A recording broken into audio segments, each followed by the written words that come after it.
ಮಾನ್ಯ BESCOM M D ಅವರು ಈ ವರದಿನ ದಯವಿಟ್ಟು ಗಮನಿಸಬೇಕು. ನಾನು ವಿಜಯ ಬ್ಯಾಂಕ್ ಲೇಔಟು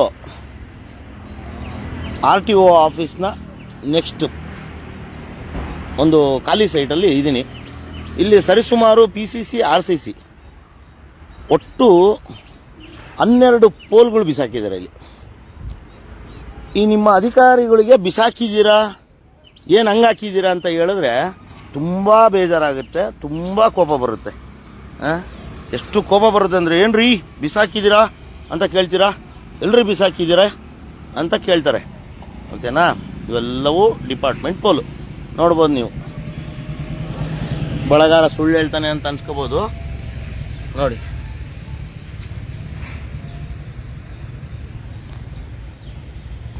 ಬೆಸ್ಕಾಂ ಪೋಲ್ಸ್. ಓಕೆನಾ? ಇವು ಸುಮಾರು 12 ಪೋಲ್ಗಳಿದೆ. ಈ 12 ಪೋಲಲ್ಲಿ ನೀವು ಇಲ್ಲೊಂದು ಅಬ್ಸರ್ವ್ ಮಾಡಿ. ಇದು ನೋಡಿ, ಚೆನ್ನಾಗಿದ್ದಿದ್ದು ಪೋಲ್. ಆ್ಯಕ್ಚುಲಿ ಇದು ಪೋಲ್ ಚೆನ್ನಾಗಿತ್ತು. ಈ ಒಂದು ಪೋಲ್ ಹಾಕಿದ್ರಿಂದ ಈ ಪೋಲು ಪುಡಿಪುಡಿಯಾಗಿದೆ. ಇಲ್ಲಿ ಬಂದರೆ ಈ ಪೋಲ್ ಮುರಿದೋಗಿದೆ. ಇದು ಯಾವ ಕಾರಣ ಮುರಿದೋಯ್ತು, ಇದು ಯಾವಾಗ ಹಾಕಿದ್ದು, ಏನು ಕತೆ ಒಂದು ಗೊತ್ತಿಲ್ಲ. ಸ್ವಾಮಿ, ಸರ್ಕಾರಿ ಕಂಪನಿಗಳು ಅಥವಾ ಇಲಾಖೆಗಳು ನಿಮ್ಮ ಸ್ವಂತ ಪ್ಯಾಕೆಟ್ ದುಡ್ಡಿನಿಂದ ನಡೆಯಲ್ಲ. ಇದು ನಿಮ್ಮ ಪ್ಯಾಕೆಟ್ಗಳಲ್ಲಿ ನಿಮ್ಮ ಒಂದು ಜೋಬಿಂದ ಅಥವಾ ನೀವು ತಗೊಳ್ಳೋ ಸಂಬಳದಿಂದ ನಡೆಯಲ್ಲ. ಇದು ನಡೆಯೋದು ಸಾರ್ವಜನಿಕರ ದುಡ್ಡಿನಿಂದ. ಸಾರ್ವಜನಿಕರ ದುಡ್ಡನ್ನ ಈ ರೀತಿ ಬಿಸಾಕ್ತಿರಲ್ಲ, ಯಾರು ಅಧಿಕಾರ ಕೊಟ್ಟಿದ್ದು? ಈ ಯಾರು ಪಿರಿಯಡಲ್ಲಿ ತಾಂಬಂದು ಹಾಕಿರೋದು ಇವು? ನೋಡಿ, ಇವತ್ತು ಎಷ್ಟೋ ರೂರಲ್ ಭಾಗದಲ್ಲಿ ಪೋಲ್ಗಳಿಲ್ಲ ಅಂತ ಬಂಬಡಿ ಹೊಡಿತಾ ಇದ್ದಾರೆ. ಪಬ್ಲಿಕ್ಕು, ಸಾರ್ವಜನಿಕರು, ಕಾಂಟ್ರಾಕ್ಟರ್ಸು ಪೋಲ್ ಇಲ್ಲ ಅಂತ. ಆದರೆ ನೀವು ಈ ರೀತಿಯಾಗಿ ಬೇಕಾಬಿಟ್ಟಿಯಾಗಿ ಪೋಲ್ಗಳನ್ನ ಬಿಸಾಕೋದು, ಇದು ಯಾರ ಸುಖಕ್ಕೆ, ಇದು ಯಾರ ಒಂದು ಉಪಕಾರಕ್ಕೆ ಈ ಕೆಲಸ ಮಾಡ್ತಾ ಇದ್ದೀರಿ? ಇದು ಯಾರ್ದೋ ಕಂಡೋರ್ ಸೈಟು. ಇವತ್ತು ಬೆಸ್ಕಾಮಿನ ಒಂದೊಂದು ಮೆಟೀರಿಯಲ್ಲು, ಒಂದೊಂದು ವಸ್ತು ಬರೀ ಕಂಡೋರ್ ಜಾಗದಲ್ಲೇ ಹಾಕೋದೇ ಆಗೋಯ್ತು. ಇವ್ರದ್ದು ಅಂತ ಒಂದೇ ಒಂದು ಅಡಿ ಜಾಗ ಇಲ್ಲ. ಅಂಥ ಪರಿಸ್ಥಿತಿಲಿ ನೋಡಿ, ಇದು ಸುಮಾರು 12 ಪೋಲ್ಗಳು. ಹಿಂಗಾದ್ರೆ ಬೆಸ್ಕಾಂ 34,000 ಕೋಟಿ ಏನು 60,000 ಕೋಟಿ ಆದ್ರೂ ಸಾಲ ಮಾಡುತ್ತೆ. ಯಾಕೆ ಮಾಡುತ್ತೆ? ಕಂಡವ್ರ ದುಡ್ಡು, ಸಾರ್ವಜನಿಕರ ದುಡ್ಡು ಹೆಂಗೆ ಬೇಕಾದ್ರೆ ಆಟ ಆಡ್ಬೋದು. ಇದು ಪರಿಸ್ಥಿತಿ ನೋಡಿ. ಒಂದೊಂದು ಪೋಲಿನ ಬೆಲೆ ಎಷ್ಟು?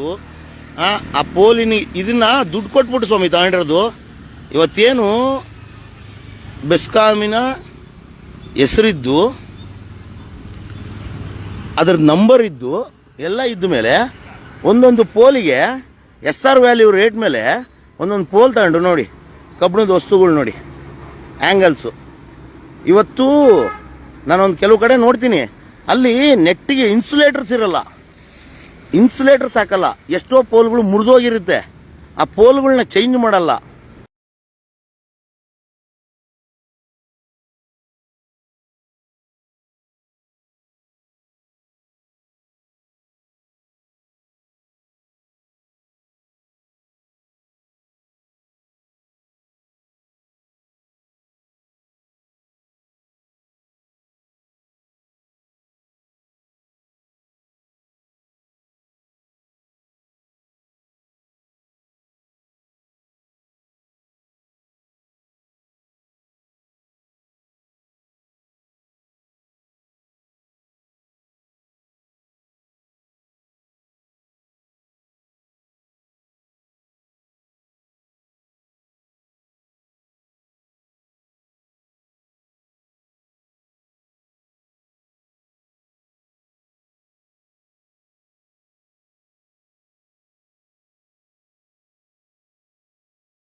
ಕನ್ನಡಿಗನ ಧ್ವನಿ.